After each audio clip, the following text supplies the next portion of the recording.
welcome to the Samvad Talk series at IIIT. Today, starting today, we have the theme of work and technology for the upcoming month. Our first speaker today is Professor Vyaslu, who would be speaking, whose topic for today is reflections on work, technology, and the economy. Professor Vyaslu holds a PhD from the School of Business Administration in the University of Florida.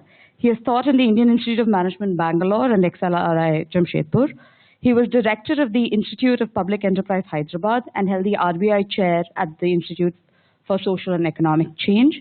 He also had a stint as the economic advisor for small-scale industries in the National Small Industries Corporation, Delhi. He was the former director of the Center for Budget and Policy Studies in Bangalore.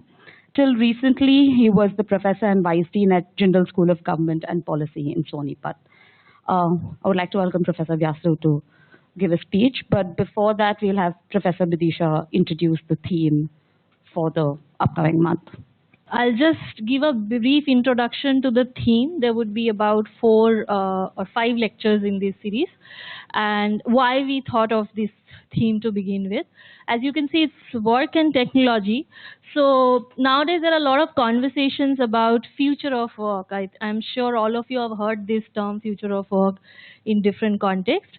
And when you think about future of work, I actually try to look up some of the reports of the company industry report that exist on future of work. Most of it have these terms. So these are the main words that I found when they're referring to future of work. Many of these words are very familiar to some of you. What we found, there is nothing problematic about this, but what we found, this narrative is very technology centric. So there are a lot of new technologies that how these technologies are going to change the way we work or think about work. That's how the narrative is built. So this is where we are trying to sort of take a different path and think about, when we don't think about technology as a starting point to think about the relationship, but thinking more from the humans, the workers' point of view, how they would sort of adopt and absorb some of these technologies and how they would do things differently from now on. And one of the key for us to start this kind of work is also ILO's new report, which has come up in 2019, and it talks about a human-centered approach to future of work. And you can see that the first thing is to how to increase people's capabilities. The second is how to increase or enhance institutions of work. And the last one is making more investment to make work decent and sustainable. While Professor Vyaslu will look at maybe some of these institutions of work or what do we understand by work actually before even going on defining decent and sustainable work, I just wanted to also introduce one of the projects that we work on here. I am one of the principal investigator along with Janaki and Sachit, which is exactly trying to do, it's an attempt for us to humanize automation. That means that taking human beings or workers as a starting point to think about automation. And the objectives of our project, it is a MNRO funded project, and objectives of our project is to look at all kind of human skills are amenable to automation, and how do we make such decisions that this kind of human skills are, can be automated and this cannot be. And if we understand this distinction, then build on that understanding, how do we think about reskilling and deskilling of as a result of automation? And also, can we think about a more ethical way of automation rather than just being humans and machine as two binaries, which one can replace the other, that kind of a narrative. So with this, I will set out a few questions that will be, I think, today's talk as well as other talks that will follow, is that how do we define work? Because most of the time when we think about work, work is a very integral human thing that we all do something or the other. But how, when we're thinking about future of work, automation, all these conversations, it's about a certain kind of work that we do. And most of the time it is about the part of our work that is paid, that we can sell in the market in exchange of some sort of remuneration. Is that what we are talking about when we are talking about work, automation, and all this stuff? And in that context, how do we measure the value of the work? So when we decide that we are talking about paid work or unpaid work, or work in terms of being paid or unpaid, how do we measure the value of work? What kind of criteria we use? And these criteria then, what is the larger politics of this criteria? That means that which work is more paid, which work is less paid, which work is visible, which work is not visible. So I can just think about one example. A lot of housework, which are unpaid work, do we understand its value at all if we are not measuring it by any payment? So if it remains unpaid, is it valuable, it is adding any value, or it is not adding any value? Or for us to understand what kind of value it adds, we actually have to convert into some measurable terms. Otherwise, we are unable to understand. So how then this kind of measuring or value measurement of work changes the notion of work is something I think Professor Vyasulu will touch upon in his study. And this measurement and value, all these questions brings us, that's what makes us choose him, because he is the economist in the house and he will be able to give us a better perspective on this. Whereas other talks in the series will look at more interaction with technologies at workplaces. It will look at different kinds of regulatory frameworks and also the politics of visibility and invisibility that I'm talking about in different kinds of technology-mediated work. Thank you.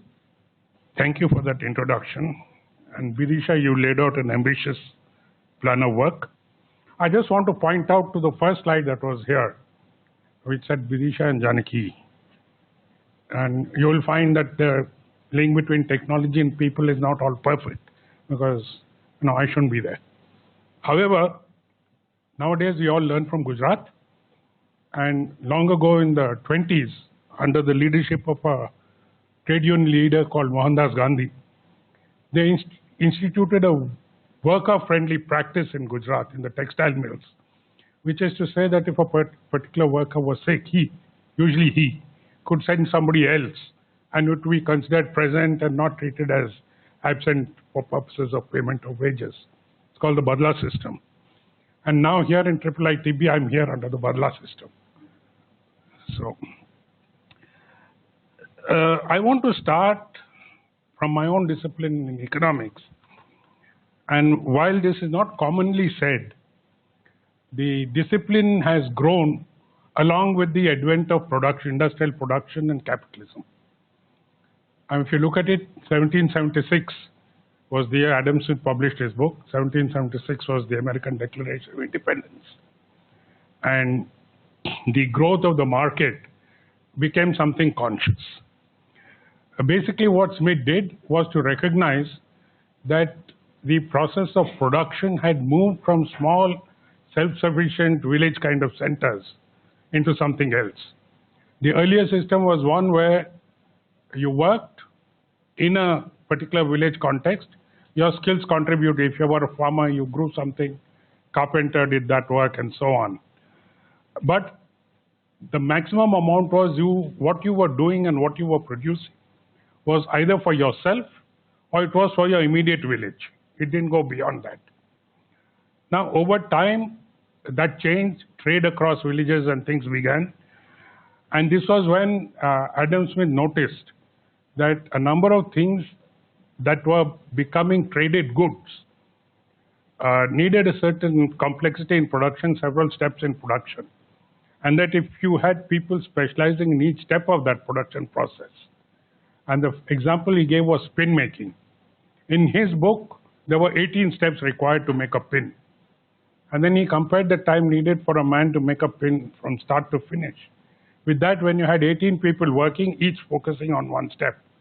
And then the total production of pins in the second system was dramatically higher. So this he called division of labor. In other words, work was split up into steps and a person specialized in a step. So this was the division of labor. And then he noticed, and he made the statement that the division of labor is only limited by the extent of the market. In other words, if you're selling to 5 villages, that was as much as you could make. But the process was independent, you could make much more, but then you needed a larger market. So this is the relationship in which it came up. At the time that Smith was writing, it was still very small cottage kind of production. It was not anything. But this began to change slowly. And the next important contribution from our point of view of work came with Thomas Malthus. Malthus noticed that people are moving out of agriculture into this kind of work, which we call the secondary sector. I hesitate to use the word industrial production because of pre-industrial, but it required the division of labor. It required somebody who would organize production.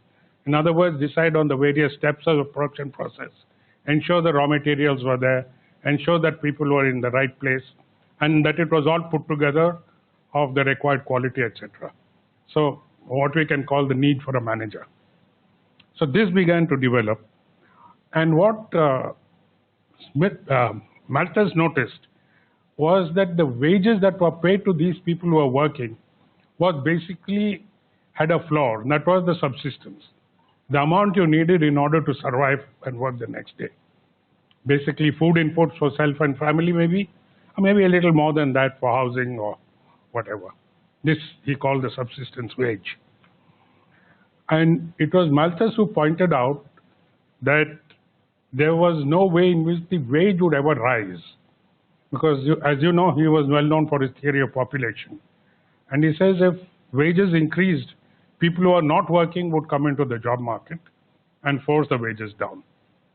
So there was a floor that was the subsistence level, the amount needed to survive, and the pressure upward which was resisted by the fact that there was a large population. So he said that people will always be, wages will normally not go above the subsistence wage. Any increases are flips due to local shortages. And this is very interesting because the other contemporary of Malthus was David Ricardo. And David Ricardo really talked more in the area of trade across countries and so on. But he made the complementary proposition. That is, that as an economy grows, as production and so on grow, there's a lot of competition. In those days, competition was intense. They were very small units competing. So he said that, and the technology wasn't very fancy. It was basically how to organize that work in those steps, which was common knowledge. So he said that the moment a particular good showed potential for a profit, somebody would enter.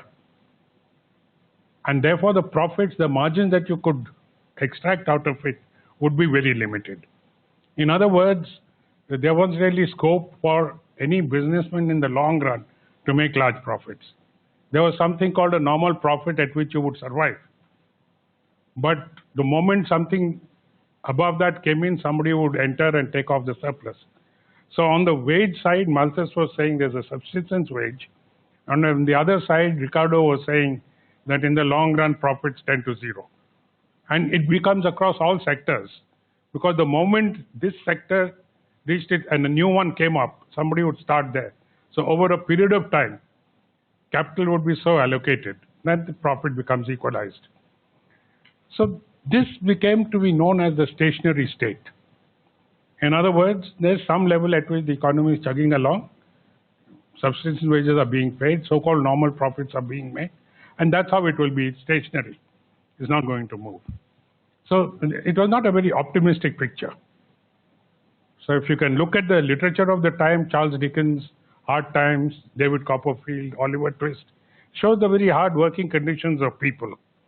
And it was this particular economy that led Carlyle to give this name to the discipline of economics, as the discipline, as the dismal science. So dismal it certainly was because there's no hope in the system. I'm very happy he called it a science, and those are early days. Nice, okay, we feel good. Now, what happens with this is, over time, as between Ricardo Malthus, which was around between 1810 and 1820, and Karl Marx, which was after 1860. Those 40 years, some further institutional developments took place. These small units of production began to become more and more like factories. In other words, there would be a central location to which workers would come. Work would be organized, there would be discipline, there would be times of work. So the discipline of the clock, the discipline of work came in. And who organized this? It's what today we call the capitalist. In those days, on a very small scale, capitalist in the sense that he controlled the money, he controlled the resources, he decided, what to produce, where to produce, how much to produce, and so on. So private ownership became an essential part of it. Now, this is not an ideological thing. This is a historical development. This is how, and some fellow second son of the local landlord had some access to resources, knew he would never become a lord, and he started something. It is this kind of historical process that took place. So they began to work, and there were lots of them, lots and lots of them. And it was when these factories had gone into the hundreds or thousands that Marx was writing. And Marx approached the question of production from a somewhat different point of view. He distinguished between goods which people use and commodities which people buy. And Marx's point was that what the factories were producing were not goods, they were commodities, in the sense that they were from the beginning meant for sale in the market. That those who were producing them were never going to use these things, it was for somebody else. Sometimes it would be raw material which would go to another factory, and if it was a final product, it was sold to some unknown customer. For example, we all know that in the British colonial structure, the textiles manufactured were in Manchester were not necessarily used in England, they were sent out. So Marx then introduced this concept into economics of the commodity. That is something that may be useful, but which is essentially meant to be bought and sold. You're no longer talking of use value. If I have a kurta, I find it useful because I can wear it. But a kurta in Fab India is a commodity. So there is this particular difference. And after that, the discussion of goods really reduced because the market was all about buying and selling. So it's all about commodities. Marx's second point then was to make a profit. The work had to be organized. Wages anyway were at a particular subsistence level. But the fact that all workers came to work in one place together gave them an opportunity to talk to each other and to develop a consciousness as workers, not as peasants who had to work and so on, and develop a certain class consciousness. And this particular class consciousness is what later led to unions, the growth of trade unions. These unions are very different from the craft guilds that existed earlier. For example, there'd be goldsmiths and there'd be a guild of goldsmiths who would talk to each other about skills and so on. But they were not against anybody else. It was more about exchanging skills, knowledge, developing younger goldsmiths and so on. So this particular issue of getting people together took a certain amount of time, and in the years between say 1820 to 1860, 70, that's about the time when the Communist Manifesto came in. The distinction that in a factory there are classes which didn't exist. They were poor and rich, and the poor were not all, and the rich were not all that rich. They were better off certainly, but that we can see in our rural areas ourselves. It's a relative thing compared to those who have nothing. But wealth in the modern sense did not quite exist. So the factory no longer was just a unit of production. It was also the site of a conflict between the class of capitalists who control production and the class of workers who were actually involved in the process of producing that commodity. Now, the next step that Marx talked about is that if you look at that work process of production, it's significantly different from what happened before. When something was done, when a potter was making a pot, he knew the raw materials. They were probably made in his house. He owned that little potter's wheel. He could design it as he liked. And then he would give it to somebody, not for money, but in the process of general barter and exchange in the village context. And there would be pride in the work that, look, I made a good pot, you know. And the neighbor says, I want one, you make it. That kind of thing was going on. Now, this particular pride in craftsmanship began to disappear in the factory, where you were to do a mechanical thing. You never completed the process. So if you were there, one would be collecting the mud, one would be mixing it up, a third would be running the wheel, fourth would be, that is the way the factory production goes. So the pride in craftsmanship began to disappear. In the same way, the relationship between the raw materials and the worker, the relation between the raw materials and the final product, all these got cut. Each became segmented. And this is that Marx talks about as alienation. You're doing a mechanical piece of work. You're getting paid for it, and that's the end of the matter. Your private life is your own, and what is produced you don't really care for. This is a marketization and the logic of the market. Now, there were many kinds of alienation that we can talk about later, but it was also around this time that work began to change its meaning. Now, what exactly is work? It's an effort that we put in towards something, some end.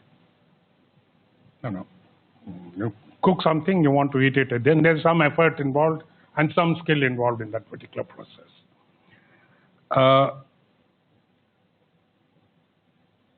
Work, in the sense of effort, became less important because that was your private stuff. Work in the sense of earning a wage became critical. And slowly in economics, we stopped using the word work, we use labor. We talk of labor as a factor of production. It's a factor of production the way electricity is or land is. You pay a price in the relative market, you put it together, it's a factor of production. So this is a big psychological change. Work is something that I do and I'm proud of, becomes something that I have to go there, do something that somebody wants me to do in return for that wage. So this question of pride of work, sense of achievement, all this disappears. This is something that over time became increasingly sophisticated. The word manufacturing actually comes from the fact manu means hands, something put together by hand. But over a period of time, it became a term we use for factory production, where the reality of the matter is what you had was manufacture, made through machines. Increasingly sophisticated machines were coming in. Marx took this a step further by saying it is not labor, it is labor power. Labor power is embedded in an individual, our hands and the ability to work, which you work for a wage. And it's no longer labor as a person, it is labor power as a commodity. So that too became a commodity, and it's no longer related to the work that you do when you paint something and you enjoy the process and admire the final product. So labor power. One important thing in this particular process as the economy developed from the 18th into the 19th century is while the separation of the worker from the work, from labor, complete, the market also completed the thing where a commodity and no longer had anything to do with the area in which it was actually produced. Given colonialism, we got an extremely complex system where raw materials came from one place. And here the story is one purely of political power. If you look at the research that's been done by Western scholars, the data I've seen says that in the year 1800, 25% of global GDP came from India and 26% from China. It was a significant number. What global GDP was probably small compared to what we talk about now. Now, those figures have significantly changed. And part of the reason that this could happen is because we talk about the economy and the world as if it is one. But the fact is that geography intervenes. Over the 18th century, a lot of what was being produced here in terms of actual physical activity would be shown in England. So part of the change was that how the accounting took place of what was being produced changed. But it is also true that a lot of what we were producing was destroyed. Shashi Tharoor's book, A Dark Area, is a fairly interesting one because he has documented how certain industries in India got destroyed. And this is because of political power. They won the war, we didn't. But very sophisticated industries like shipbuilding, which we had and which got destroyed. So the geography part of it is an important one in understanding how a given country works. Most of economics does not take geography into account. We talk of the economy as it is something abstract. But the fact is that even in India, the economy of Bangalore is probably very different from the economy of Bellary or something like that. Space does matter. And when you start bringing that in, you get a more sophisticated analysis.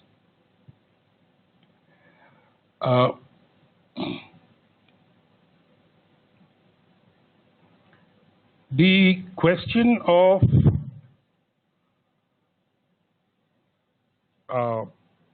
organizing work, the next step in this is the technological progress.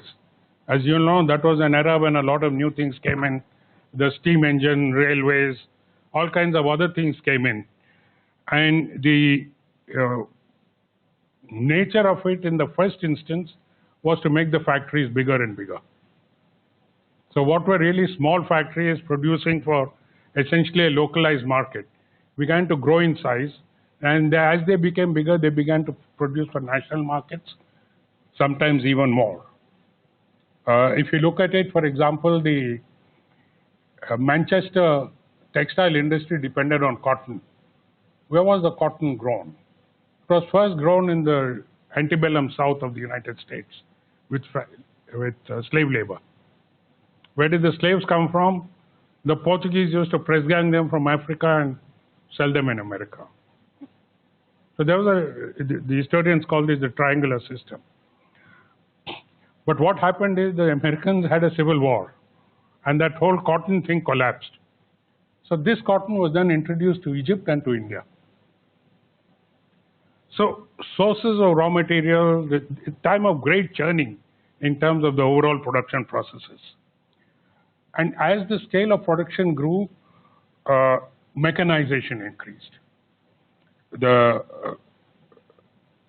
What was labor, what was skilled labor at one point in time became basically labor power in a repetitive function. So industrial work. And this reached its fruition 100 years ago in the United States in the form of time and motion studies. It'd be very interesting if you read the work of the husband and wife team, Frank and Eleanor Gilbreth.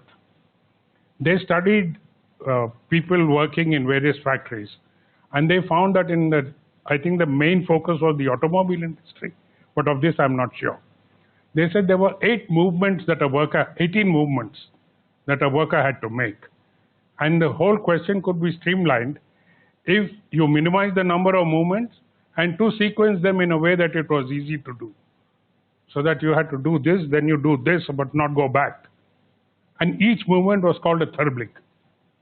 Now the Therblig is unit of measurement, but the Therblig is a play on the name Gilbreth. So there's a little interesting story there. So these time and motion studies led to a reorganization of the factory into the assembly line. In fact, Henry Ford's first use of the assembly line cut down the time it took to assemble a car from 12.5 hours to 2.5 hours. So there was a very significant difference in terms of the overall production and productivity that these innovations were making. In fact, the Gilbreth's book is very interesting. It's called Cheaper by the Dozen. Now, Gilbreth had 12 children. So it's partly that. But it's also interesting of how he used this at home in order to teach, to skill. He wanted to skill his children into learning the Morse code. And the way he did it was that he, in the bathroom, he put the Morse code details on the door. And when they were sitting on the potty, he would type messages to them.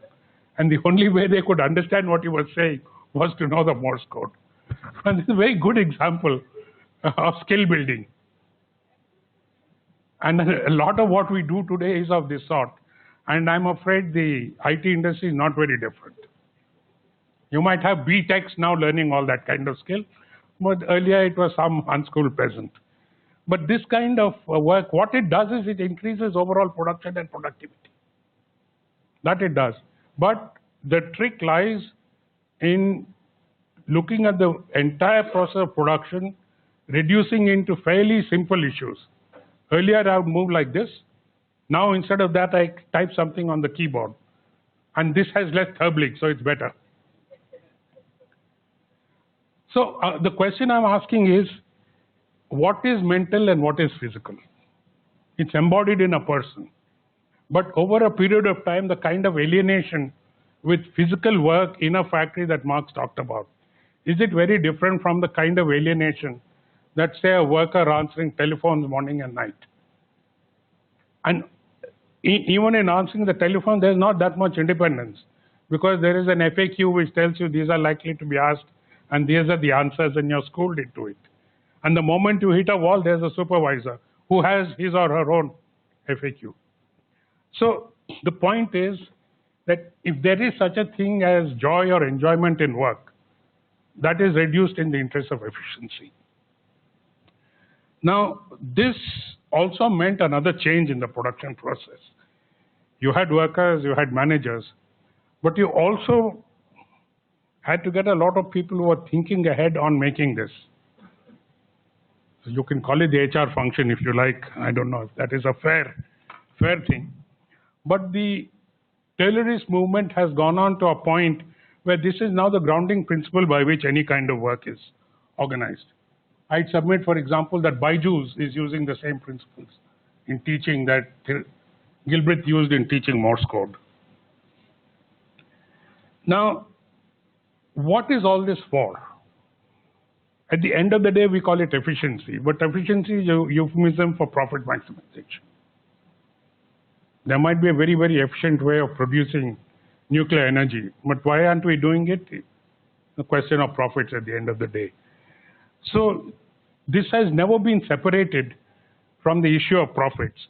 And the way work has been organized in our society and the way controls and decision-making powers are distributed, very often the worker has no say in these matters. You come to work, you do what you're told, and you go. You get paid whatever it is. One reason also for the increasing alienation, unhappiness, etc., that comes with it is the fact that we call it skills, but it is really training in a certain mechanical function. And the skill would require the use of the brain, the use of your intelligence.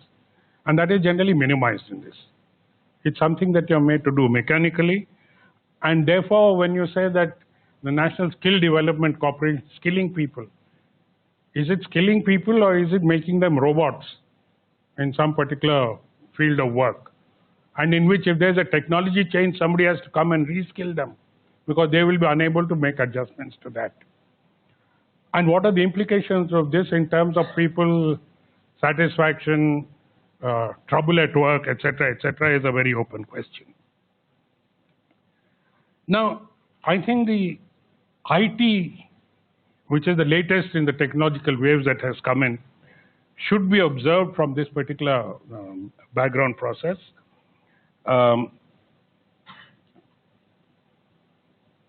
Is IT the newest form of time and motion studies? What does it consist of? A certain number of processes, it's no longer miserable work in a smoky factory. It's more an air-conditioned setting.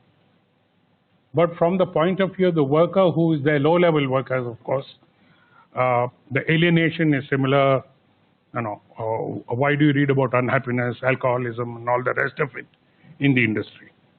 Now, if this is so, what can be done about it? Now, what is the role of the obvious role is the role of the state. I use state in the science of political science. It's abstract entity in the social contract that we elect to do certain things as the source of it, and not in the sense of Karnataka state or Punjab state. The words are very important in this matter. So what is the role of the state? In the days of Adam Smith, Ricardo, even Marx, there was not much role for the state. These are small initiatives taking place everywhere. I don't think there was any role for the state. If anything, there was a negative role that Adam Smith railed against. That is, England at that time consisted of earldoms, dukedoms, and when you cross the boundary from one, the duke took a tax. These are internal, like our entry taxes. And Smith was saying that these should be broken out so that the whole country is a market. And that free movements of goods is important, it's good for the market, it's good for it. It was in that sense there was a role, and that changed. But by the time it came to Marx argued that the state is also in the hands of the capitalist. State is not a neutral entity, like a judge passing out judgments. It belongs to those who have political power. And therefore, in the Marxist analysis, in a capitalist state, the capitalist economy, the state belongs to the capitalist. There might be disputes among different groups of capitalists that it negotiates in a somewhat neutral way. But it is not on the side of workers, it is on something else. Now, how do managers react to this? My experience as economic advisor in Delhi was instructive. I went to a number of factories, and it didn't matter whether it was public sector or private sector, private small scale sector. The manager generally was fed up of dealing with unions. When I went there, the industries minister was George Fernandes. So you can imagine the power of the unions in those days. And basically they said, no, if we can mechanize, if we can automate, we will do so. When you said this is a large country, they said, no, I don't care about the population or larger questions. I have to run the factory. And I prefer a machine because machines don't go on strike. A very straightforward kind of reasoning. Now, this is not an argument related to productivity directly. So there were social forces as well that were working in this. And Marx then said that since in a capitalist society you have two classes of workers and capitalists control the state, the only answer is for the unions to unionize, eventually take over. And his vision of a post-capitalist society comes from, stated in the Communist Manifesto, from each according to his ability and to each according to his need. Now, no society has reached this. The experiments, for example, in the Soviet Union, which has collapsed, you can interpret it as the fall of socialism or communism. But if you talk to a lot of Marx scholars, they would say, yes, it was an interesting experiment by unions, that is true. But at the same time, it is not the communist society that Marx envisioned. Marx himself did not define what it was. It's because Marx always thought it is something that would come after capitalism. And Marx also felt that the productive powers of capitalism would lead to a situation where there was plenty that was being produced. And therefore, you could then talk of redistributing that. And he said that has never happened. We've had various things in history of power struggles and changes. But, and the difference between the Soviet Union and the Chinese one in this analysis is that the Soviet one came from industrial unions led by Lenin and others, whereas the Chinese one was a peasant revolution led by Mao. So, yes, there are different industrial workers, peasants, certainly there are differences. But in most of these cases, it was an interesting social experiment, but it is not a post-capitalist society that they were talking about. Now, some other insights that economics has long suffered from physics envy. but there's some younger people who suffer from biology envy. So you borrow from biology, and then there's a very well-known biologist called Alfred Lotka. So his contributions were then borrowed upon by a Romanian economist called Georgescu Roegen, who was retired from Vanderbilt in the US. And he points out to one thing, that in biology there is one unique thing about people.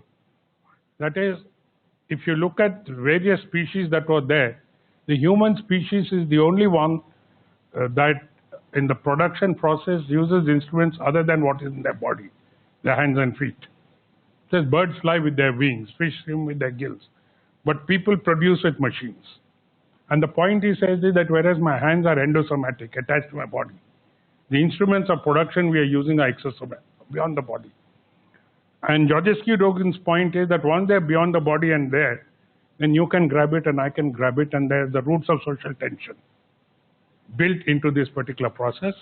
And how those exosomatic instruments are distributed and used is, in his view, one way of explaining the kind of upheavals that take place.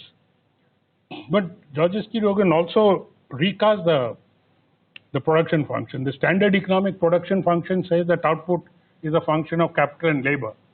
And you can redefine it a little bit by saying break capital into energy if you want to. You can refine it into the type of capital. But Georgescu Roegen's contribution says that, look, production, again, physics envy, drawing from physics and the second law of thermodynamics, there's this thing called entropy. And he says that in any production process, you're producing something, but there is entropy, waste being produced. So all production process, joint production process between the commodity you're producing and waste, which could be pollution or which could be whatever. Now, this is an interesting insight that economists also have not pursued to see what are the implications of this. If in all our production, and now with global warming and all that, maybe there's some truth in what he's saying. How do you deal with it? What then do you maximize? Do you maximize output? Do you minimize pollution? I mean, what exactly do you do? So this is another area. And what is the implication for the worker? And a worker would be horrified if told he's producing pollution. He's not being paid to produce pollution. So what is this thing that is the by effect? The other aspect of the capitalist production process is a growth of inequality of all kinds. That this country has experienced increase in inequality is now, I think, accepted by everybody. But the extent of inequality was really brought out by the French economist Thomas Piketty, who says for whatever recorded data is available, the highest levels of inequity he saw were before the First World War. And he defined inequality by the resources controlled by the top 1% of the population and top 0.1% of the population. And he says that then the wars took place, the Great Depression that reduced the wealth of some of these people, then the welfare states post World War II, the welfare states of Europe, National Health Service, things of that sort. So he says that inequality that existed then declined up to the 1960s or so.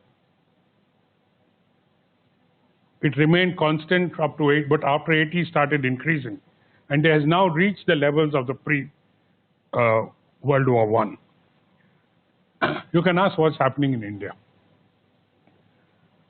Now, there was a study in the year 2000 published in the World Bank Research Observer by Thomas Piketty and Abhijit Banerjee, that was pre-Nobel Banerjee.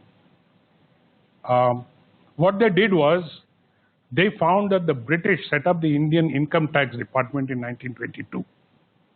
And the British were good record keepers, very good record keepers. So there were records from 1922 of the tax system, who paid what, how much, where, all that data was available. And Piketty and Banerjee argue that in order to pay tax, you're in the richer part of the society, you have the income to pay tax. So this is the richer end of society that we are talking about. And then there is other data from other sources of how resources are controlled. So what they try to do is try to estimate basically within the population of taxpayers what the distribution is like. And they found the same thing that Piketty found, that in 1922 there was a certain level of inequality in India, that according to income tax data that inequality came down. It was sort of stable between 60 and 80, and after 1980 inequality in India went up.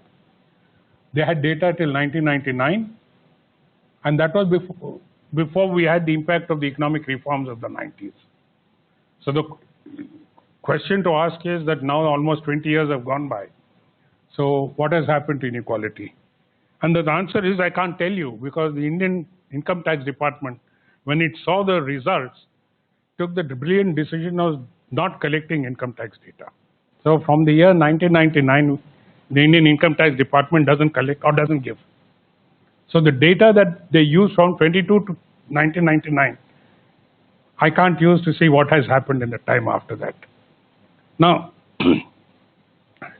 we can explain it in various ways, but if the state is not neutral and the state is worried, is following policies that are increasing inequality, the last thing it wants is hard evidence that inequality is increasing. There is one other aspect of this that I have not really talked about and can be criticized for, and that is in all this work I have been talking about paid work. Vidisha started about this. A lot of work is done that's not paid for. A lot of it by women. The care economy, and particularly if you look at the Indian joint family, it's very, very clear. From childcare services to looking after the elderly, the whole thing is looked after. And if we didn't have social security, it's because of the joint family, you didn't really need it. But as the economy became one that is based on wages and payment, the fact that a lot of the work that was not paid for became invisible. So if you meet a lot of women, you say, what do you do? I don't do anything, I'm at home. The point is there's a lot of work at home. So we have to find a way in which, if we are interested in work, we have to document this work that is not paid for. There was an effort interestingly made by the Reserve Bank of India. Maitreyi Krishnaraj then of SNDT University in Bombay. The RBI conducts various surveys at various points in time. So she persuaded them to put in some questions about how time is used. And from this time use data, and a lot of women were included in that survey, what she did was something very simple. She says that, look, so much time is spent on cooking, so much time on child care, so much time on looking after 6 people, etc. These works were categorized. And then she made the assumption that suppose we paid only minimum wages, whatever the minimum wage was per hour at that time. So she found that 6 to 6.5 hours on an average was the unseen work that the time use survey showed. And so for 6.5 hours, if you impute minimum wages for value, you come up, then the national figures shoot up significantly. Now, whether minimum wages is a fair thing, for example, if you say nursing services are skilled. If you say cooking, we employ cooks and we pay them more than minimum wages. So that's a dispute that we have to deal with. But the rock bottom is that anything below the minimum wage is illegal. So if we do that, so how is this work to be recognized and studied? This is a question that we have not, and I think into this work that Vidisha and Janaki are doing, it should be built in. Particularly if you look at platforms and how platforms work. And before I end, I want to end with a contribution that Professor Rajgopalan made over lunch. We were talking about this presentation. And he said, you know, very quietly, you know how Raj is, should distinguish between platforms. Urban clap is one kind of work, but you can't compare it to Portia.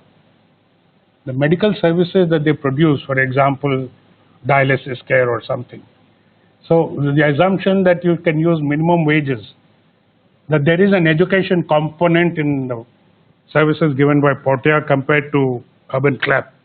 But it comes to the same old thing that the platforms facilitate the linkage between those seeking work and those offering work. They also serve another economic function, which is that they make it possible for existing resources to be more intensively used. If I have a car, I can use Uber to, drive it in the days I go to work and come back, a driver can drive it and earn something. The car is not idle. So in a sense, the platforms can make the use of resources far more efficient in the production process. But how is all this to be studied in any study of work? And given the way technology is developing, given the way the platforms are taking over, given the way that robotics will probably displace a lot of industrial labor, these are questions that are open-ended. I end with one article I read in a popular magazine which proposed that in the United States, if a factory replaces workers with robots, then the robot should be subject to income tax on imputed wages. It's an interesting kind of suggestion. How to do it, I do not know. So thank you very much.